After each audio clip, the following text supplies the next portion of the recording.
Assalamualaikum warahmatullahi wabarakatuh. Perkenalkan, kami dari kelompok 2 kelas 3C yang akan membahas mengenai multiple regression analysis marketing atau pemasaran.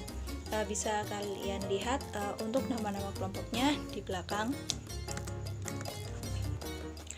Dalam sebuah kasusnya, kasus yang ada MRA dan juga MRA asumsi klasik ini memiliki kasus yang sama, yaitu diambil dari toko Seyegan Sport Sleman Daerah Istimewa Yogyakarta yang menduga bahwa keputusan pembelian dipengaruhi oleh produk, promosi, dan juga harga.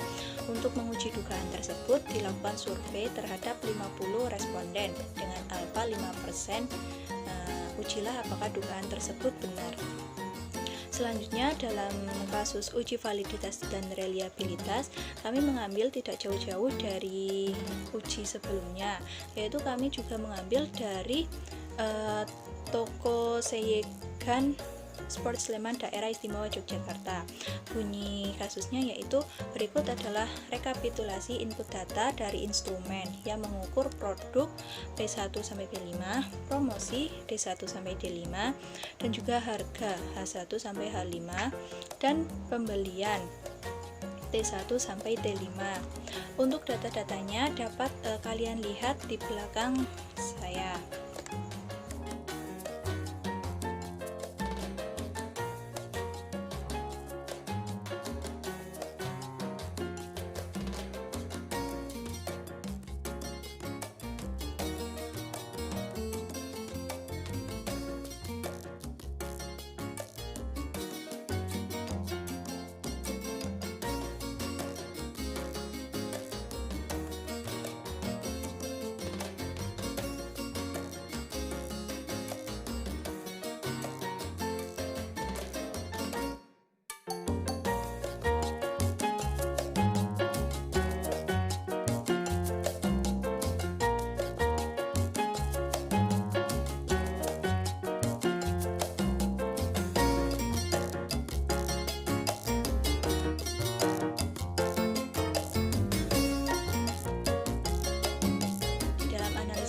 Ini terdapat dua variabel, yaitu variabel terikat atau sering disebut dependent variable, dan juga ada variabel tidak terikat atau sering disebut dengan independent variable. Di dependent variable ini kami mengambil yaitu keputusan pembelian. Sedangkan untuk variabel tidak terikatnya atau independent variable, kami mengambil 3X, yaitu produk, promosi, dan juga harga. Nah, di sini kami akan membahas 3 buah materi, yaitu yang pertama multiple regression analysis, yang kedua multiple regression analysis asumsi klasik, yang ketiga ada uji validitas dan reliabilitas. Nah, di dalam multiple regression ini ada koefisien determinasi parsial, ada uji simultan atau uji F, ada koefisien determinasi R kuadrat, dan juga ada uji parsial atau uji T. Sedangkan di multiple regression analysis MRA asumsi klasik itu terdapat uji normalitas, uji multikolenialitas, ada uji autokorelasi, lalu ada uji heteroskedastisitas. Nah, sedangkan untuk uji validitas dan reliabilitas itu aja. Uji validitas dan reliabilitas. Assalamualaikum warahmatullahi wabarakatuh. Perkenalkan, nama saya Kurnia Menawati, NIM 033 kelas 3C. Saya di sini akan menjelaskan tentang koefisien determinasi parsial R². Koefisien determinasi parsial R² digunakan untuk mengetahui sejauh mana sumbangan dari masing-masing variabel bebas. Jika variabelnya konstan terhadap variabel terikat, maka semakin besar sumbangannya terhadap variabel terikat. Nilai R² koefisien determinasi parsial yang paling besar menunjukkan variabel yang dominan dalam mempengaruhi variabel terikat. Untuk kasusnya, seorang pengelola toko Seyegan Agan Semprot Sleman DIY menduga bahwa keputusan pembelian dipengaruhi oleh produk, promosi, harga, dan tempat. Untuk menguji dugaan tersebut, dilakukan survei terhadap 50 responden. Dengan alfa 5%, ujilah apakah dugaan tersebut benar. Analisis output SPSS. Yang pertama, tabel deskriptif statistik. Lakukan analisis deskriptif terhadap statistik min dan standar deviasi. Kita lihat nilai min dan standar deviasi. Kita belum membuktikan hipotesis, masih standar statistika deskriptif. Nilai min yang dicari nilai yang besar, yaitu 16,04, dan kalau standar deviasi itu yang terkecil yaitu 1873. Untuk bisa mengetahui lebih lanjut cara analisisnya, bisa dilihat di video sebelumnya atau modul yang sebelumnya. Yang kedua yaitu tabel koefisien. Ini bisa mengetahui mode regresiannya, yaitu kan tadi kan Y sama dengan alfa plus beta 1 x1 plus beta 2 x2 plus beta 3 x3 plus error. Bagaimana bisa mengetahui nilai-nilainya? Kita lihat bagaimana kita bisa mengetahui yang termasuk dalam Y dan X. Kita lihat di kasus tadi.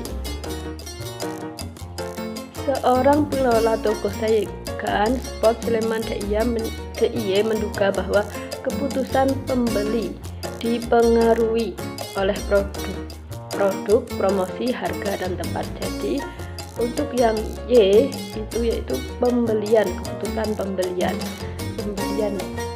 yang dipengaruhi produk, promosi, harga, dan tempat, itu termasuk ke X. Kembali yaitu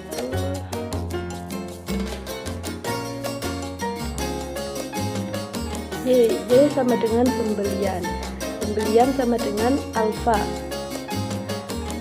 Untuk alfa kita lihat di tabel yaitu di konstan berapa besarnya. Nah di situ yaitu besarnya 3371. Kita masukkan di alfa. Untuk yang beta 1 x1 kita lihat di produksi yaitu 0,381.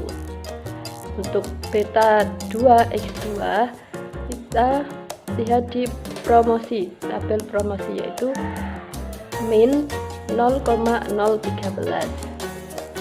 Dan yang beta 3 kita lihat di harga yaitu 0,411. Untuk beta 2x2 kita lihat yaitu ada kata minus, ada tanda minus, berarti negatif ya. Kita lihat di tabelnya, jika tidak ada tanda negatif berarti ya positif, tapi jika ada negatif di tabelnya berarti kita tulis negatif. Jadi mode regresinya pembelian sama dengan 3371 plus 0,381 dikurangi atau min 0,113B2. Kenapa kok bisa min?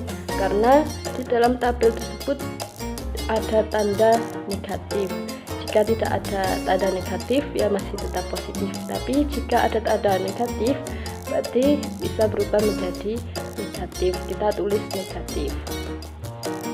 Terus plus 0,411 plus error.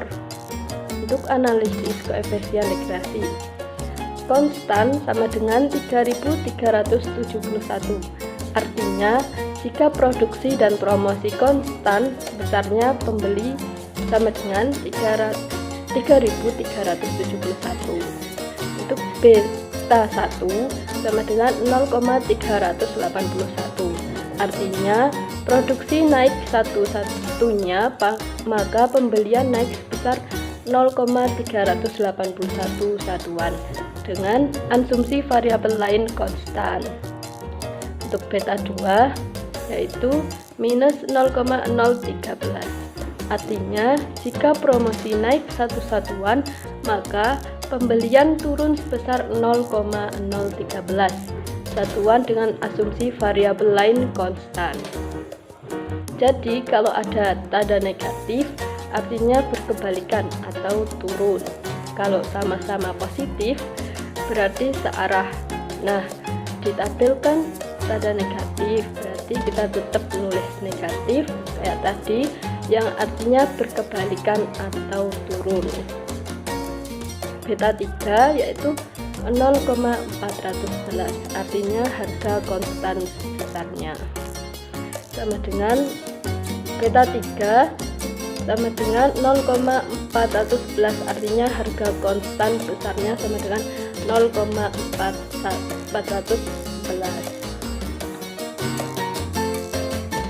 Perkenalkan, nama saya Faiza Ferani, NIM 1907211000019.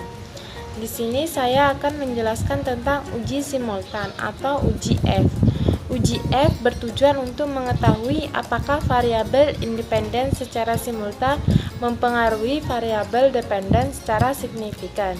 Jika F hitung lebih besar F tabel, berarti H0 ditolak. Dan jika F hitung lebih kecil dari F tabel, berarti H0 diterima. Menurut Kuncoro, uji F digunakan untuk menguji signifikan tidaknya pengaruh variabel bebas secara simultan terhadap variabel terikat. Dirumuskan dengan merumuskan hipotesis terlebih dahulu. HO seluruh variabel bebas tidak berpengaruh signifikan secara simultan terhadap variabel terikat. H1 seluruh variabel berpengaruh signifikan secara simultan terhadap variabel terikat. Yang kedua, menetapkan besarnya nilai signifikan nilai level of significant atau R, yaitu sebesar 0,05. Yang ketiga, mengambil keputusan dengan nilai signifikan. Jika signifikan lebih besar daripada 0,05, maka HU diterima dan H1 ditolak. Jika signifikan lebih kecil daripada 0,05, maka H0 ditolak dan H1 diterima. Langsung saja di sini saya akan membahas tentang tabel ANOVA. Cara menganalisisnya yaitu yang pertama, merumuskan H0 dan H1. Harga produksi dan promosi secara simultan tidak mempengaruhi pembelian. Yang kedua, H1, harga produksi dan promosi secara simultan mempengaruhi pembelian. Yang ketiga, langsung kita membahas level of significant. Di sini sudah ada 2,80 dari mana? Dari tabel F. Yang keempat, kriteria pengujiannya H0 diterima sama dengan F hitung lebih kecil dari 2,80. H1 ditolak, sama dengan F hitung lebih besar dari 2,80. Yang kelima, menentukan nilai F hitung. F hitung sama dengan dirumuskan F MSOF BG per MSOF WG sama dengan 10,670, lebih besar dari 2,80 atau signifikan sama dengan 0,000 lebih kecil dari 0,05. Jadi kesimpulannya H0 ditolak. Jadi dugaan pembelian dipengaruhi oleh produksi, promosi, dan harga. Assalamualaikum warahmatullahi wabarakatuh. Perkenalkan, nama saya Anissa Nurida Cahyani, NIM 19,0721-10143 dari kelas 3J. Di sini saya akan menjelaskan mengenai uji parsial atau uji tim. Analisis berdasarkan tabel koefisien di atas dapat dilakukan uji hipotesis 5 tahap. Yang pertama yaitu merumuskan H0 dan H1. H0 B1 sama dengan 0, artinya produksi secara parsial tidak mempengaruhi CS. H1 B1 sama dengan tidak 0, artinya produksi secara parsial mempengaruhi CS. Yang kedua, level of significance atau alfa sama dengan 5% menjadi T 0,025 titik 473 sama dengan plus minus 1,96. Yang ketiga yaitu kriteria pengujian. H0 diterima min 1,96 kurang dari sama dengan T hitung kurang dari sama dengan plus 1,96. H1 ditolak, T hitung lebih dari 1,96 atau T hitung kurang dari min 1,96. Yang keempat yaitu menentukan nilai T hitung. T dikurangi hitung sama dengan B per standar error sama dengan 2,810 lebih dari 1,96 atau 6 sama dengan 0,007 kurang dari 0,05. Yang kelima, kesimpulan. Kesimpulannya yaitu H0 ditolak. Jadi produksi secara parsial mempengaruhi current salary. Analisis determinasi parsial. R kuadrat produksi sama dengan 0,318 kuadrat sama dengan 0,101124, artinya kontribusi produksi dalam mempengaruhi CS sebesar 10,1124%. R kuadrat promosi sama dengan min 0,0115 kuadrat sama dengan 0,000225, artinya kontribusi promosi dalam mempengaruhi CS sebesar 0,0225%. R kuadrat harga sama dengan 0,449 kuadrat sama dengan 0,201601, artinya kontribusi harga dalam mempengaruhi CS sebesar 20,1601%. Selanjutnya yaitu multiple regression analysis (MRA), uji asumsi klasik. Di sini yang pertama saya akan menjelaskan mengenai uji normalitas. Uji normalitas bertujuan untuk menguji apakah sebuah model regresi variabel dependent atau independent atau keduanya memiliki distribusi normal atau mutlak. Regresi yang baik adalah distribusi data normal atau mendekati normal. Nah, dapat kita lihat dari tabel tersebut, yaitu tabel one sample Kolmogorov-Smirnov test. Bunyi asumsinya itu jika signifikansi Kolmogorov-Smirnov test lebih besar dari 0,05, maka residual data terdistribusi normal. Sebaliknya, jika signifikansi Kolmogorov-Smirnov test lebih kecil dari 0,05, maka residual data tidak terdistribusi normal. Dari tabel tersebut diketahui signifikansinya yaitu 0,971. 0,971 ini lebih besar dari 0,05, maka dapat disimpulkan bahwa residual data tersebut yaitu terdistribusi secara normal, yaitu uji multikolenialitas. Uji ini tuh terjadi karena hubungan linear yang sempurna atau mendekati sempurna antar variabel independen dalam model.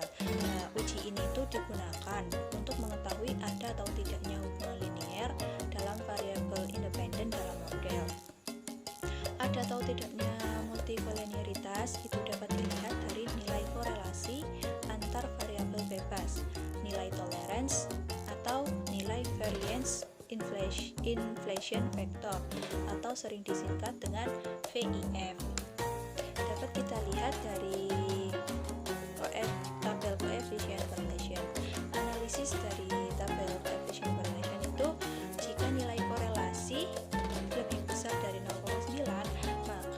tersebut mengindikasikan adanya gejala multikolinialitas.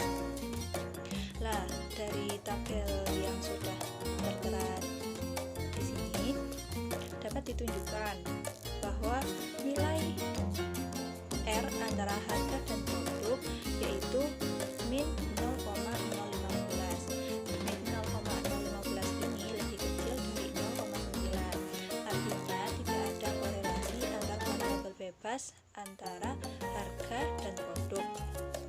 Selanjutnya itu yang kedua, nilai R antara harga dan promosi yaitu min 0,431. Nah, min 0,431 ini kurang dari 0,9.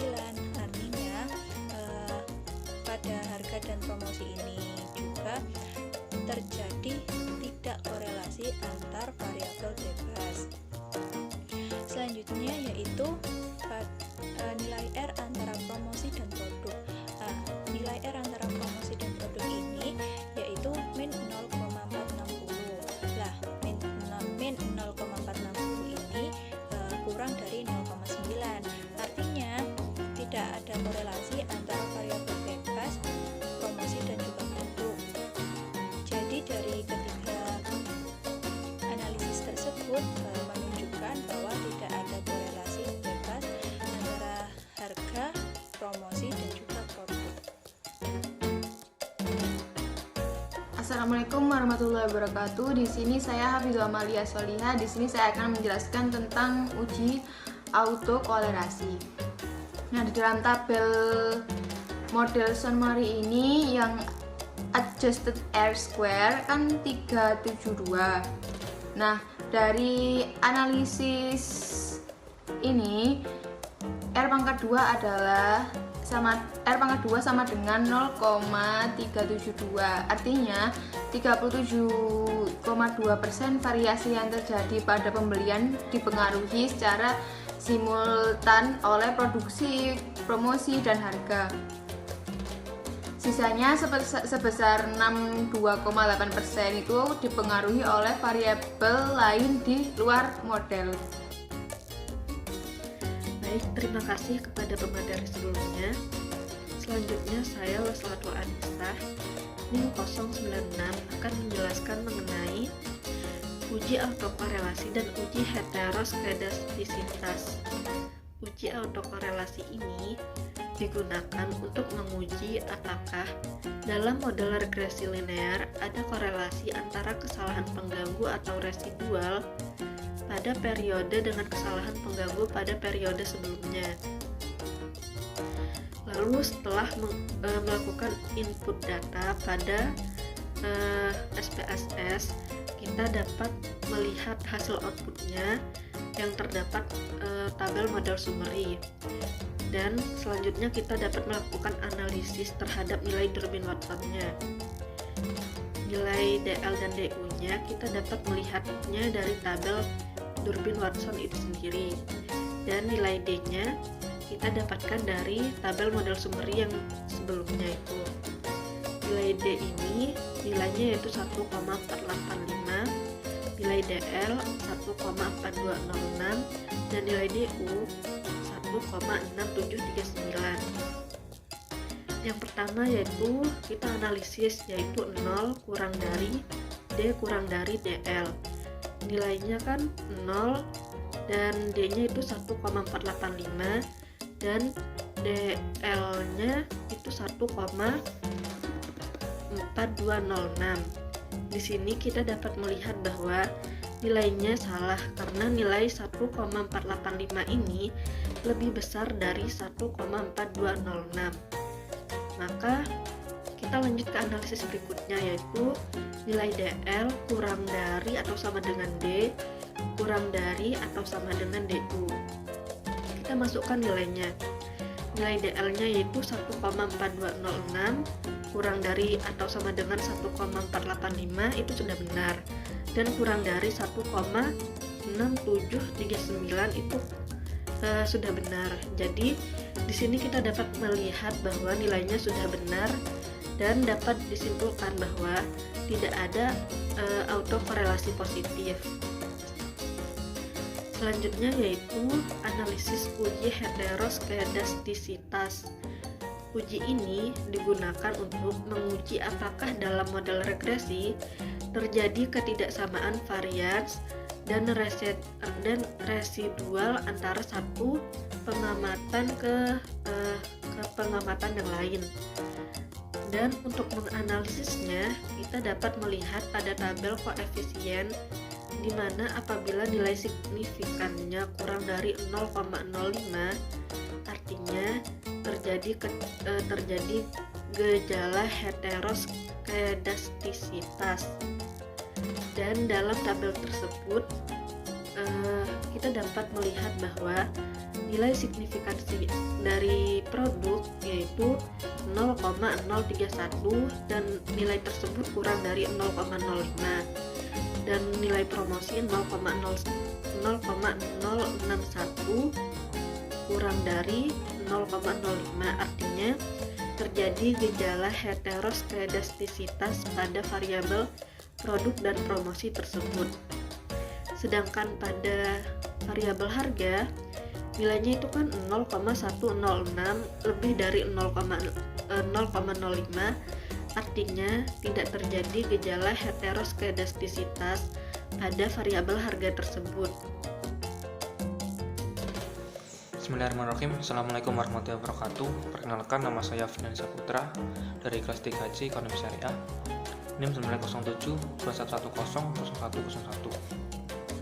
Nah, di sini saya akan sedikit menjelaskan terkait pengertian dari uji validitas dan juga tujuan atau fungsinya, dan juga disertai dengan kasus itu sendiri. Nah, sebelumnya mungkin tadi sudah dijelaskan oleh teman saya sebelum saya menjelaskan. Nah, untuk uji validitas dan validitas ini rekapitulasi datanya, yaitu ada untuk instrumen yang mengukur produk, nah itu P1 sampai P5, dan juga ada promosi itu D1 sampai D5. Terus ada harga ini A1 sampai A5, dan ada pembelian atau D1 sampai D5. Oke, selanjutnya untuk pengertian dari validitas itu sendiri. Nah, validitas itu sendiri yaitu suatu ukuran yang menunjukkan bahwa variabel yang diukur ini memang benar-benar variabel yang hendak diteliti oleh peneliti. Nah, itu pengertian menurut Koppert dan Schindler dalam Measure Ganev 2006. Nah, terus juga uji validasi ini digunakan untuk menguji apakah instrumen penelitian yang digunakan dalam penelitian ini benar-benar mampu untuk mengukur sesuatu yang seharusnya diukur, seperti itu. Nah, dan juga uji validitas umumnya digunakan dengan menggunakan person correlation atau membandingkan item pertanyaan ke total skor variabel yang terdiri dari item-item pertanyaan. Nah, terus juga apabila uji validitas ini dikatakan valid jika korelasinya itu signifikan kurang dari 0,05 atau ada korelasi antara item dengan total skornya.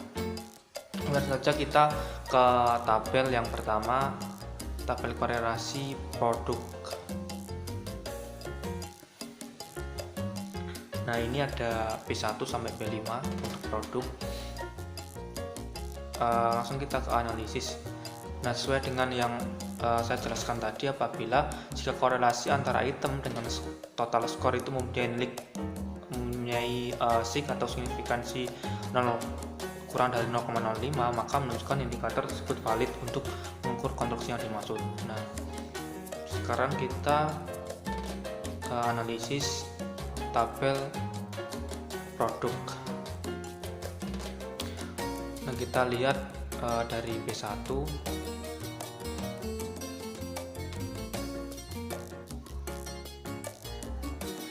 Nah, korelasi antara P1 terhadap total 0,489 ini yaitu 0,000.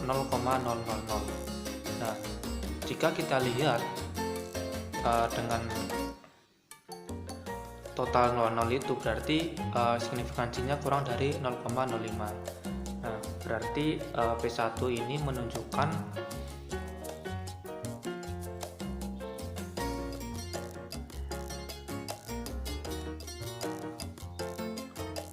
P1 ini menunjukkan valid karena signifikansinya kurang dari 0,005. Nah, selanjutnya kita analisis yang ke P2. Nah, P2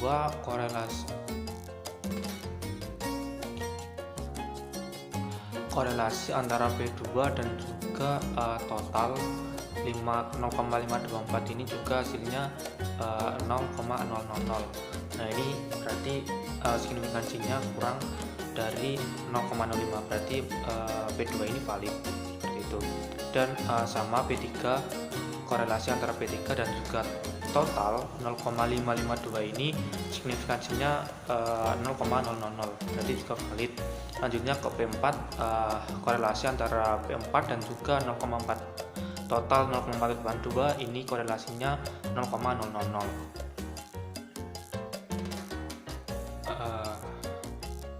Seperti itu.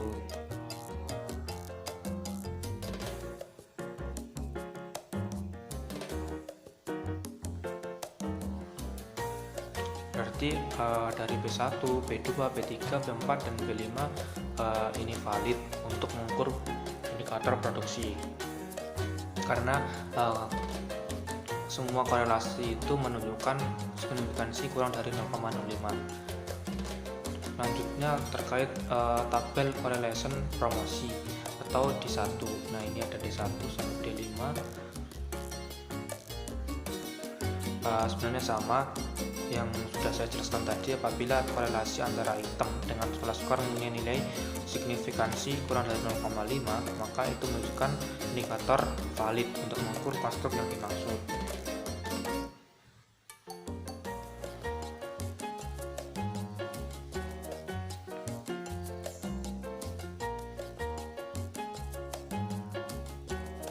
Oke, langsung saja kita lihat.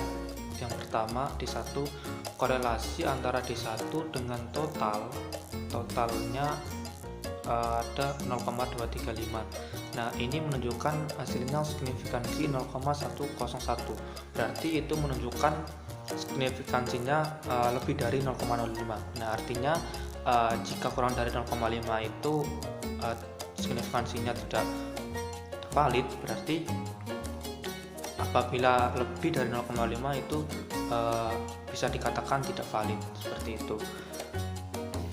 Terus yang kedua, korelasi antara D2 dan juga total 0,643 ini menunjukkan hasil signifikansinya 0,000, berarti valid.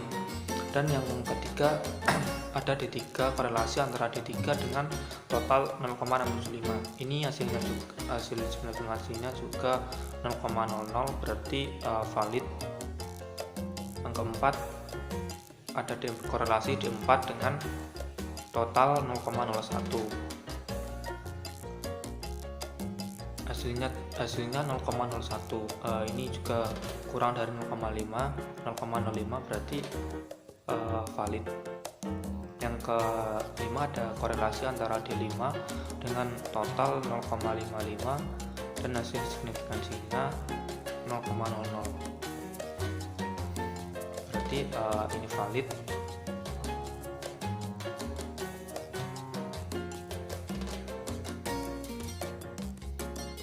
Berarti dapat kita simpulkan korelasi antara D1 terhadap total 0,235 dengan signifikansinya 0,01, berarti itu kurang dari berarti itu lebih dari 0,05. 0,05 artinya korelasi tersebut tidak valid untuk mengukur promosi. Sedangkan untuk D4 sampai D5 ini valid karena nilai korelasinya kurang dari 0,05.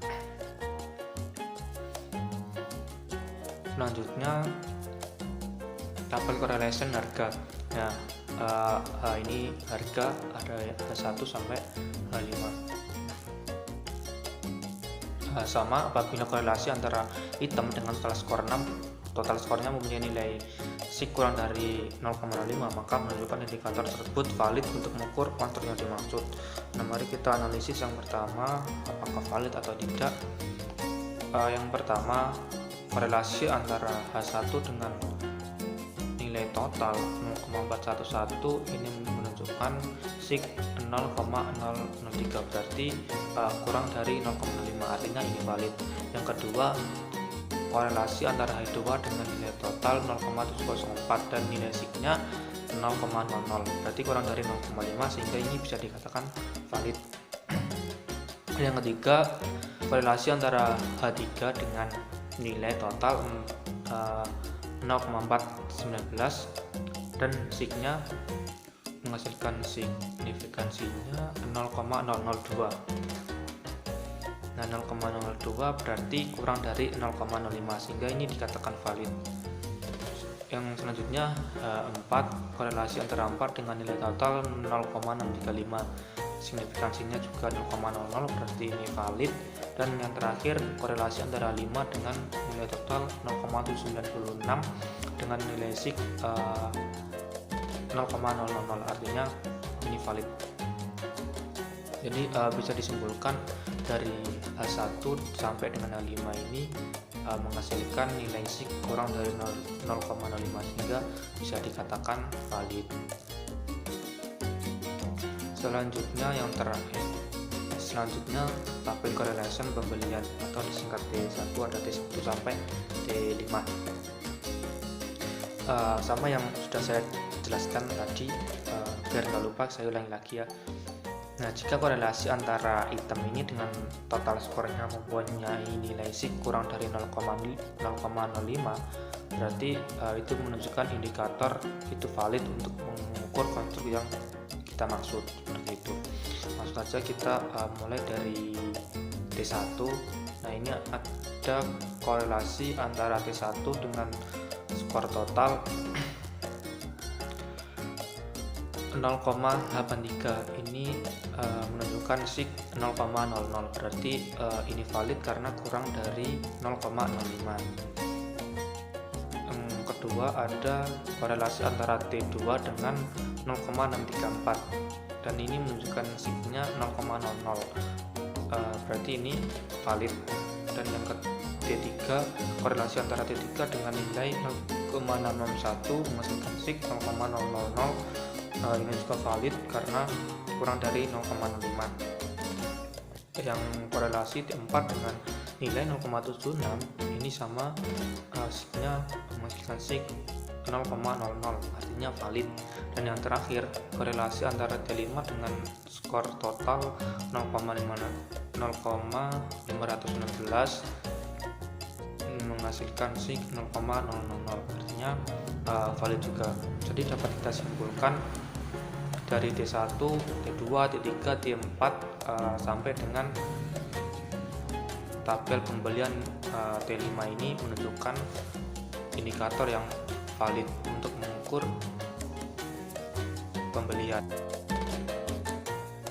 Assalamualaikum warahmatullahi wabarakatuh. Perkenalkan, nama saya Muhammad Iqbal Yamani dari kelas 3C Ekonomi Syariah angkatan 19 NIM 190721100022. Di sini saya akan menjelaskan tentang uji realitas. Apa itu uji realitas? Yaitu pengujian ini bertujuan untuk mengetahui konsistensi item-item pertanyaan yang akan digunakan. Pengukuran kuesioner ini dikatakan reliabel jika jawaban responden bersifat konsisten dan stabil.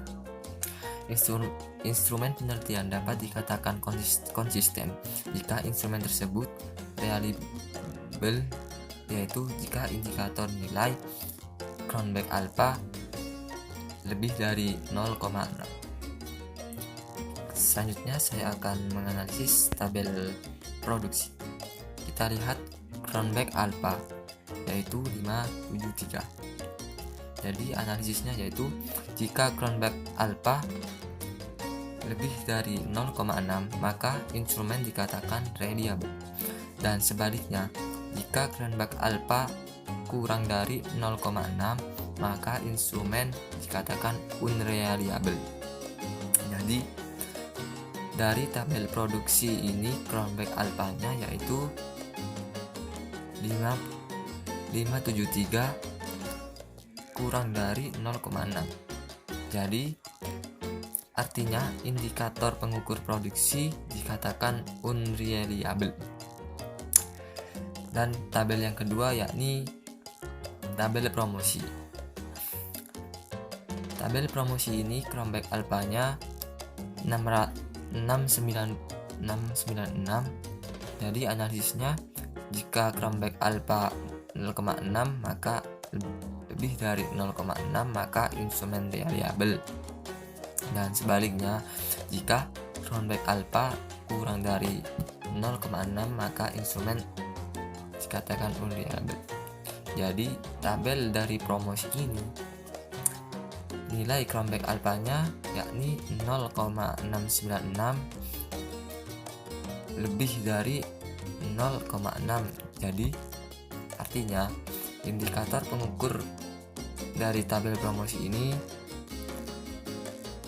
reliable. Dan tabel yang ketiga yaitu dari tabel harga.